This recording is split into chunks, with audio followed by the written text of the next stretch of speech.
أعوذ بالله من الشيطان الرجيم بسم الله الرحمن الرحيم تبارك الذي جعل في السماء بروجا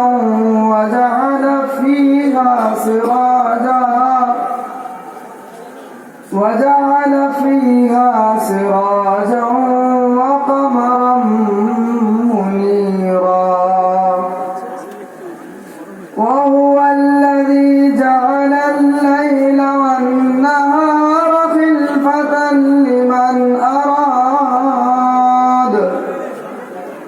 خلفة لمن أراد أن يذكر أو أراد شكورا وعباد